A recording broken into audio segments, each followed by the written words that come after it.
Well, this morning, my name is JT. If we haven't met already, and if we haven't met, I would love to have the opportunity to meet you today. My iPad is going all sorts of crazy today, so this could be fun. Hopefully, not all sorts of crazy where I lose things. We'll see. If I just go off the rails, it's the technology. Just don't blame me. Blame the technology. I want to first off offer my congratulations, class of 2026. I tell Alec all the time that there are things about this transition for me from student pastor to senior pastor that have been kind of jarring, and one is not leading Senior Recognition Sunday. So this is the first senior recognition I've led in probably 10 years that I have not in some way led. So that was strange, but also very cool to get to honor you guys and love you guys well as you make this transition. And in a lot of ways today, I think fits in really well with the place you are when you are a graduating senior, of taking a next step and maybe not knowing exactly what your full future has in store, but today we're going to be talking about what it means to have a moment-by-moment faith. As we're continuing our series on faith, faith carries itself out in a lot of ways, and a lot of times when we talk about faith, we talk about faith in the things unseen. But what does it mean for us with the unseen to have faith moment by moment? To have faith in the place where you are currently in? What does it look like for us to have moment by moment faith? And today, as we talk about Abraham and Sarah, we're going to see what we can learn from him, what we can learn from Sarah. And we're going to be spending a few weeks on him this week. And we're going to dive right in. We got a lot to get to this morning.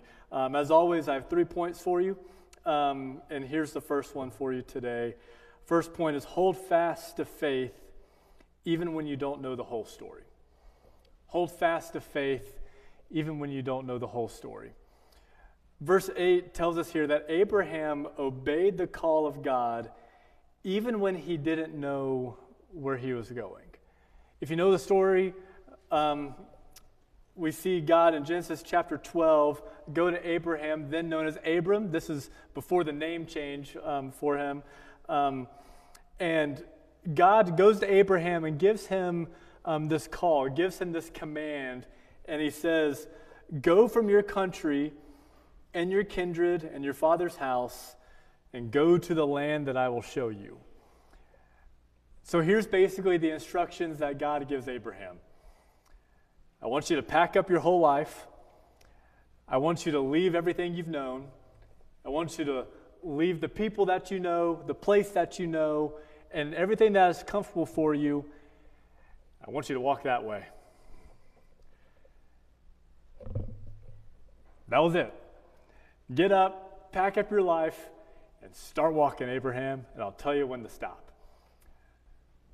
And I know there's probably got to be a part of Abraham that's like, all right, you're not done yet, right? There's got to be there's more instructions coming. I hope, I got to be thinking that Abraham has got to be thinking in the back of his mind, like, couldn't you give me instructions more like you gave Noah? Like for Noah, you said, hey, just to warn you, there's going to be a lot of rain coming. I want you to build an ark. I want you to get everybody on the ark, and then I'm going to start all over with you. Like he gave Noah clear instructions of what was happening, step-by-step plan of what to do when that thing happens.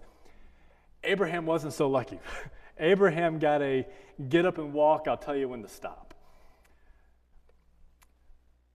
So what does it look like for us to have this kind of faith? For Abraham, he had to trust even though he did not know where he was going.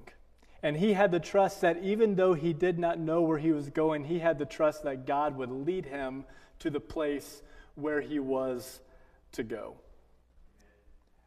I think for many of us, this is what our calls can feel like.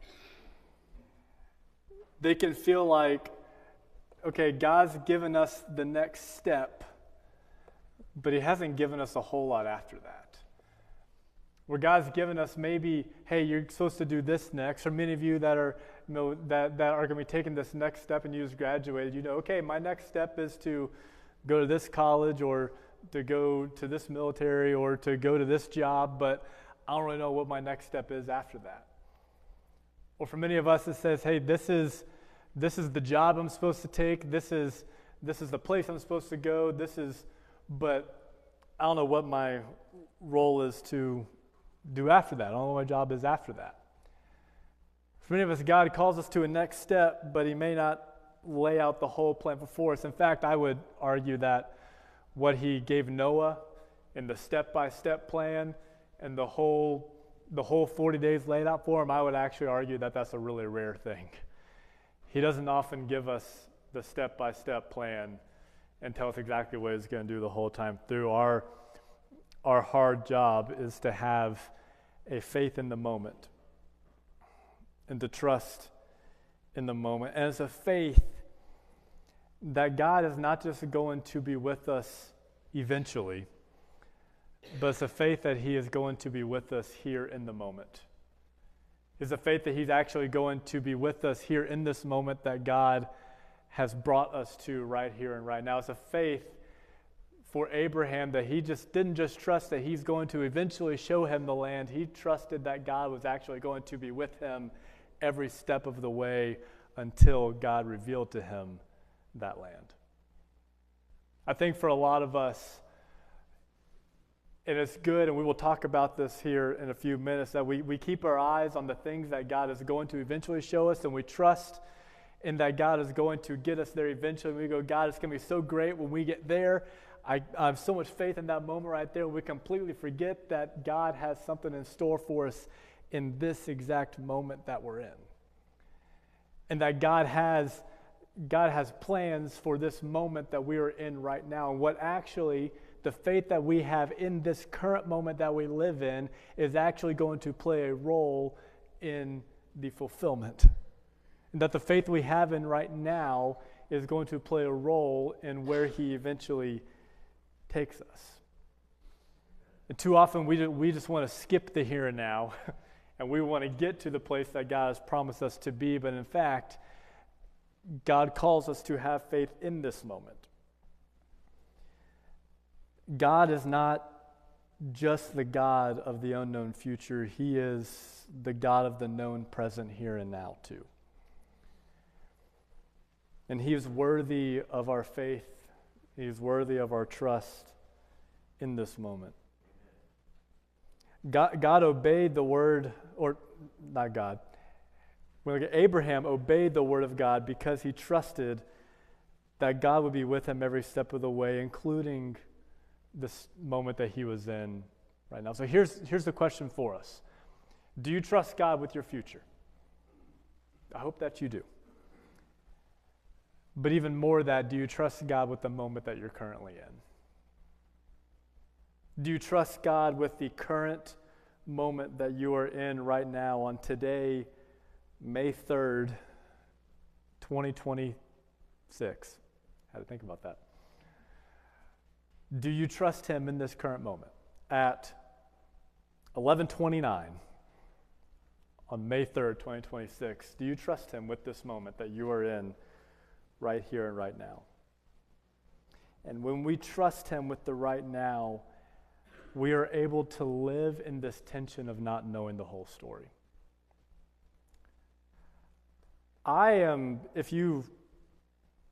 As you get to know me, you may learn that I love the thought of being super organized, but I'm not always the most organized.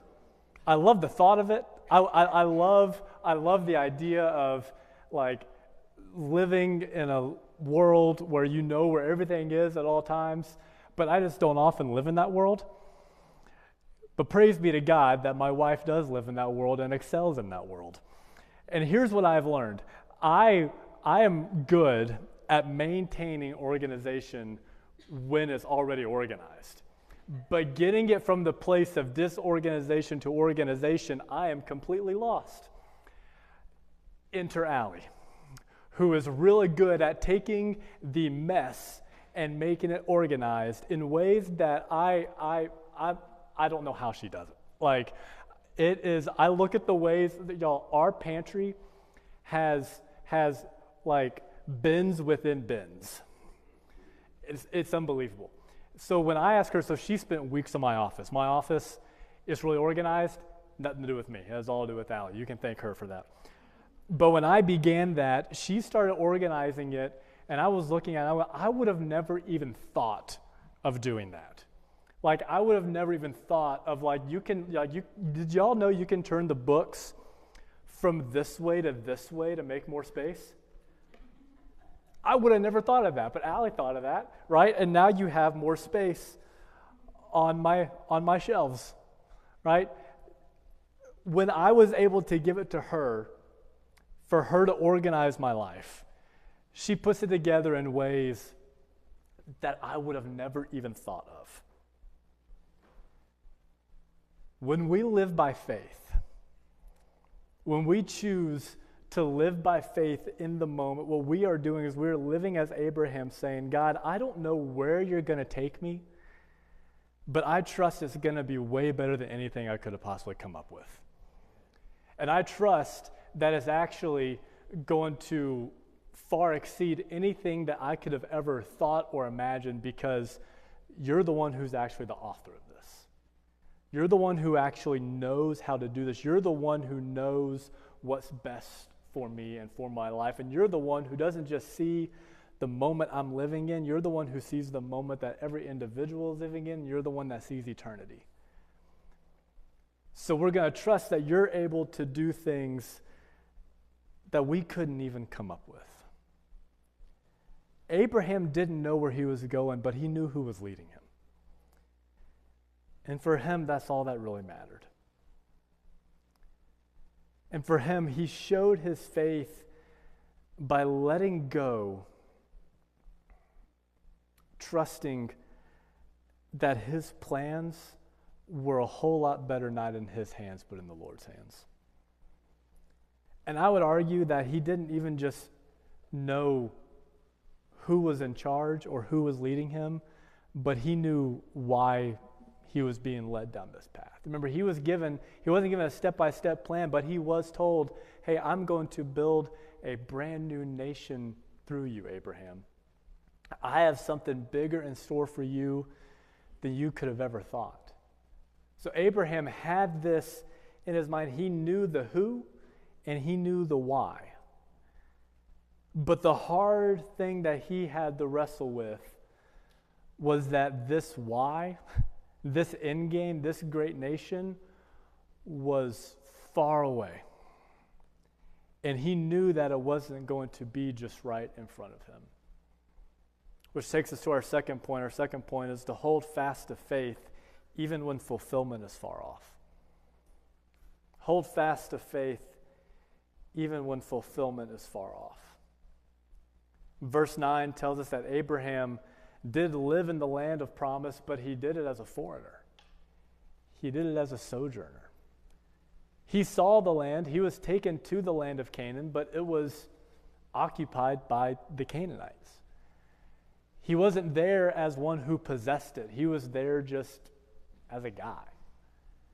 He could see the land, but God hasn't given him possession yet. He knew that it was coming. We see Genesis 13 and 15. He was promised that. God said, hey, this land that you're in, I'm going to give to your descendants. I'm going to give to those who are going to come after you. So first, Abraham was told to get up and walk until you get there. And then when he gets there, he was told, hey, by the way, like, this is going to go to your kids.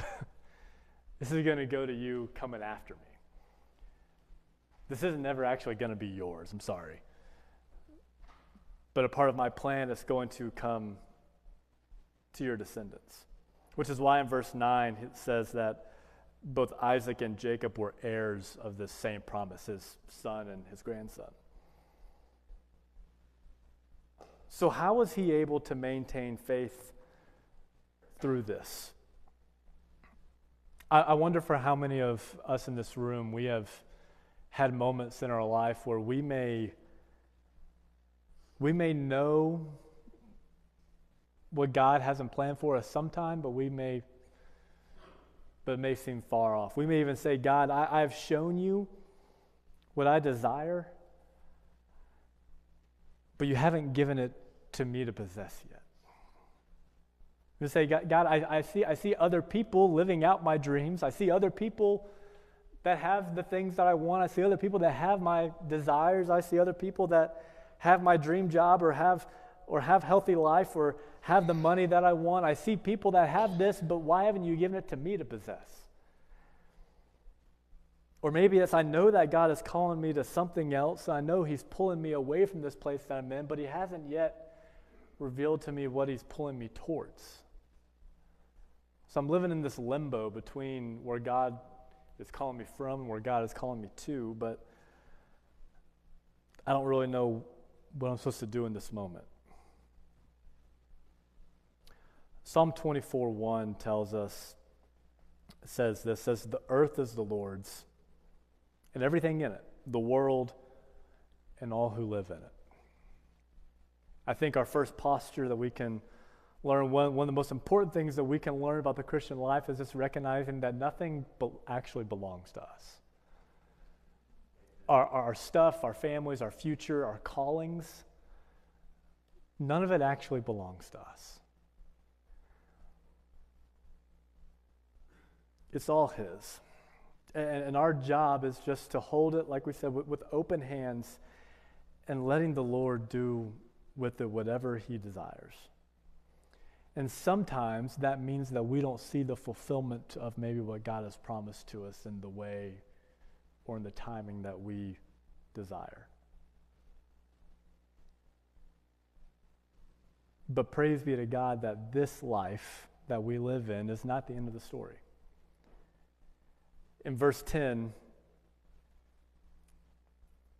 the author tells us here that Abraham was looking forward to the city that has foundations and whose designer and builder is God. So how was Abraham able to have faith in the moment, even he knew fulfillment was far off and maybe wasn't even going to be in his lifetime? How was he able to have faith in that moment? Because his moment, his faith, his eyes were not on the temporary promised land that will pass away one day. It was on the eternal promised land that he will live forever with his Creator. His eyes weren't on necessarily what's right in front of him. His eyes were on eternity.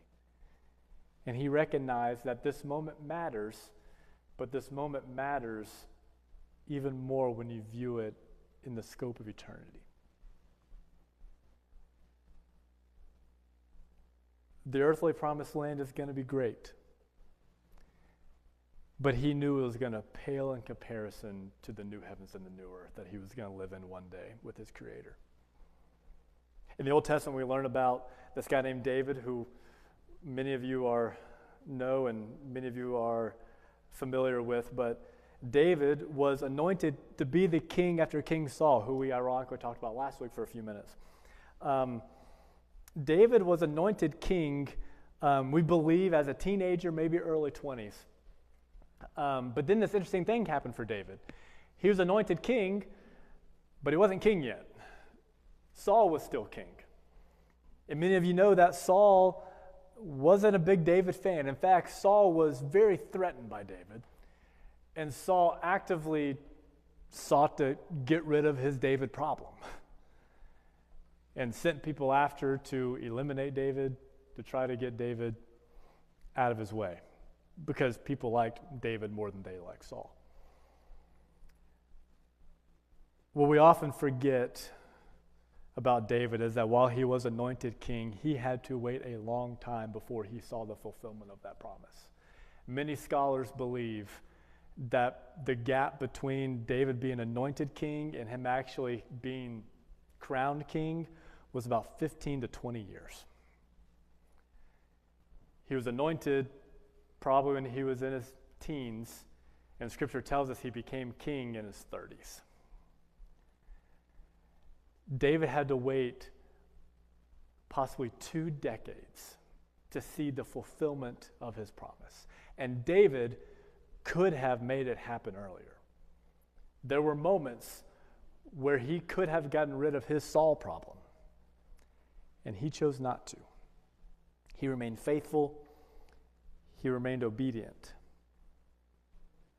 How was he able to do this? Because he recognized that his story didn't belong to him.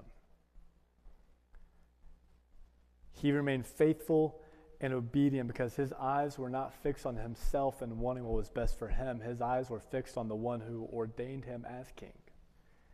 His eyes were fixed on the one who had a bigger plan in mind. You look at Abraham, much like David, recognized that God was with him in the moment. David recognized that every moment of those 15 to 20 years that God was with him every step of the way in those moments. And they were able to remain faithful because their eyes were not solely focused on this moment, but they were focused on eternity and focused on what God had in store. When I was a high schooler at the world-famous Swain County High School that maybe two of you have heard of, I was taking driver's ed with, I call him the world-famous driver instructor named Tiger. Tiger is world-famous in Swain County, North Carolina, as I like to say. Everyone knows Tiger. And I was driving for the first time with Tiger, and Tiger decided to take me on this curvy road. If you know Western North Carolina, you know there are no straight roads. Every road is curvy. And Tiger decided not to tell me that I was going to be driving that day, so I was wearing flip-flops, and we about died. It's okay. The Lord was kind, and here I am standing before you today. But on this road, I had this tendency, actually, it was my first time ever being behind drive a car. So I want you to picture JT wearing flip-flops, scared to death in this little Ford Focus, driving on this little curvy road with no guardrail and my death right there before me. And Tiger notices something, and he says, "Hey, JT, I think you're just looking like right over the hood." And I was like, "Well, yeah, because I'm looking at the road, Tiger. I don't want to die today." And he goes, "Look up. Look a little bit further ahead. Because if you look a little bit further ahead, you're not just seeing what's in front of you, but you're going to see everything before you, and then you're going to see if a deer jumps out in front of you, and then we're really not going to die. Because you're not looking right here, but you're looking up ahead of you. You can see more when you look up ahead of you. You can see the turn coming. You can see what's coming before you because you're not looking right over the hood, you're looking ahead of me, right? In the same way that in this room, right, when I look back at the tech booth, and I look back and I see Corey and I see Courtney back there, I have to look past Nathan and Vicky and Ronnie. I have to look past all these people. When you're looking further ahead, you're not going to miss the moment right here because it's in your view. In the same way that when your eyes are on eternity, when your eyes are on what's ahead of you, when your eyes are on the end game and that we will be with Christ one day and this life is not the end of the story, when you have your eyes on that, the Lord is not going to allow you to miss the moment that you're in. You're just going to be able to see it more clearly because you can see the whole picture. Doesn't mean you're going to know every twist and turn that comes along the way. I wish we did, but we're not that lucky. But when we look ahead and we see Christ and we can see where we're going, we can trust that in the moment that God's going to be with us through every curve and every step. In the same way that Tiger had a break on his side. Boy, am I grateful that he had a break on his side too that day. We trust that God's going to be with us every curve because we are looking ahead. In the book of Philippians chapter 3, it tells us that our citizenship is in heaven. And we eagerly await a Savior from there, the Lord Jesus Christ, who by the power enables him to bring everything under his control. Will transform our lowly body so that we may be like his glorious body. When we look to that, we are able to maintain faith in the moment because our faith is not that this moment is perfect. Our faith is that one day things will be restored again, that we will be with Christ again in the new creation. But Abraham still had a problem. And it was a biggie. It was that he had all of these descendants that were promised to him, and he knew that he had descendants promised to him because God had made that promise to him, but he was in his 90s and he still had no kids. Our last point is this, and it's to hold to faith even when things feel impossible. Hold to faith even when things feel impossible. I got to be honest, whenever I read this passage sometimes and I see Sarah's name in the Hall of Faith, sometimes I go, Sarah. Okay, it's an interesting one to have in the Hall of Faith. She was one who told Abraham, hey, I'm not going to have any kids. Maybe you should go have kids with our servant Hagar. I think that's how God's going to fulfill this. The same Sarah who later, when angels came to Abraham and said, hey, you're going to have a child this time next year, Sarah laughed. And the angel looked at Sarah and said, hey, did you laugh? She goes, no, I didn't laugh. Oh, somebody else. What are you talking about? That was a different Sarah. And this is the Sarah that we see in the Hall of Faith. When we look at the story, I gotta be honest, we don't see a whole lot of that faith played out. But because she's in here, we know that some moment in her time, her faith was real. And that she did have faith. According to this, she considered him faithful who had promised. So God commends Sarah's faith. So we must also believe that she had faith. Even through her doubt, she had faith. Church, our God is in the business of the impossible. It's the same thing that the angel told Mary when she was trying to grapple with the fact that she was going to have a child. And the angel just looks at her and goes, nothing is impossible without God. When we believe, when we let ourselves believe that anything is outside of the realm of possibility for the God who created the heavens and the earth, then we have lost sight of who he is. He is able. And this is why we pray boldly.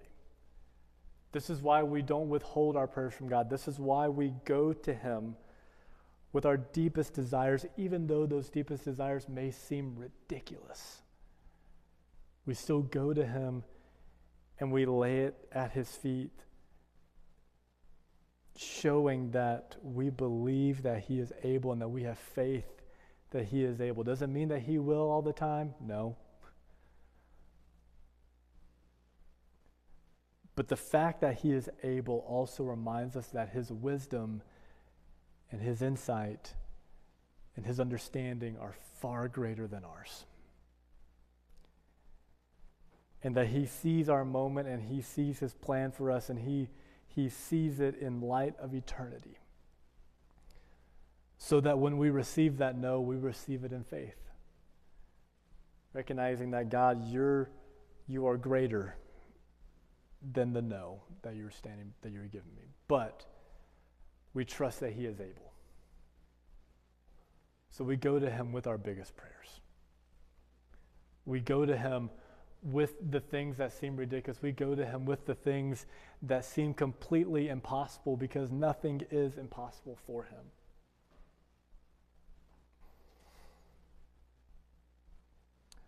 One pastor I heard recently said this. He said, faith is not just belief in spite of evidence. Rather, it is obeying in spite of the consequences.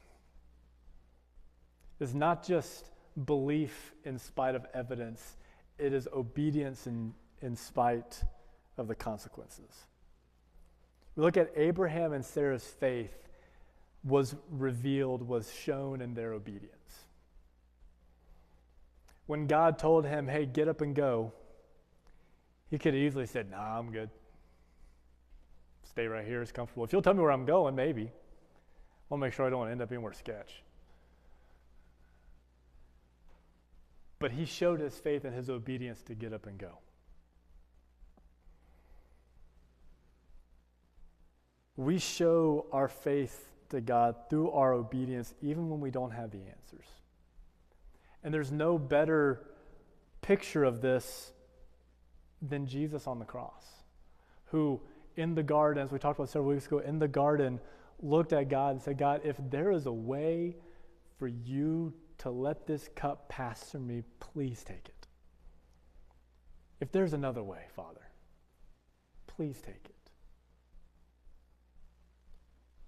But his obedience in going to the cross was a picture of his faith and trust in the Father, that he was going to have bigger things in store for him rather than this moment right here. Christ's obedience in going to the cross would be the saving act for his people.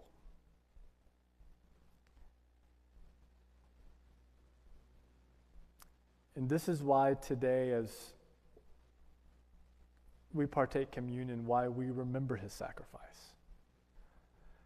And why for us today, when we are struggling with, we don't know what the answers are, we don't know where we're going, we're having a hard time with faith in the moment, we can trust in the fact that we serve a God who sent his Son to die for us so that we can have a relationship with him.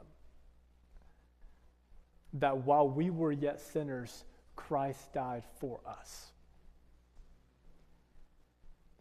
That we had this massive problem in our sin problem.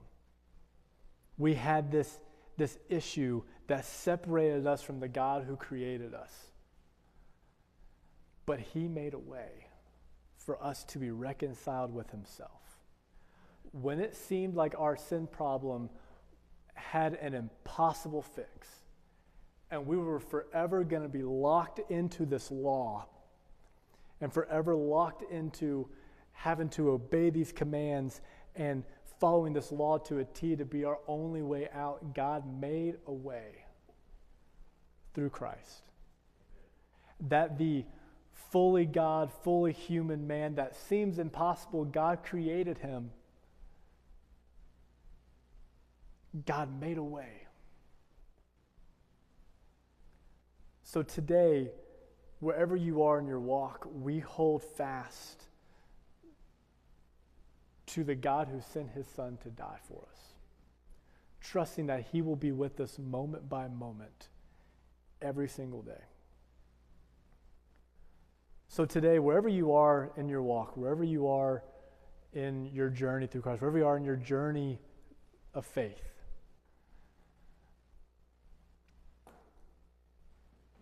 today, let's rest in the fact that God did indeed send Christ to die for us. And we can rest in the grace offered there. I'm going to give you a few moments, as always, before we go into communion and before we come to the table, just to be real before the Father. If your faith is in a moment right now where you go, Father, I'm struggling with faith. I don't know what's before me. And quite frankly, God, that ticks me off. Quite frankly, God, I wish I knew what was there, and you're not showing it to me, and I'm having a hard time having faith in you right now. I want you to have this moment before the Lord, one, to be real and honest with him, and also to say, God, I'm going to trust you. And to fix your eyes on the cross today. To fix your eyes on the amazing work of the cross. So take the next few moments just to have between you and the Lord, just whatever's on your heart to put before him today, to prepare your heart to come to the table. And then we'll go into communion together. Take just a few moments today.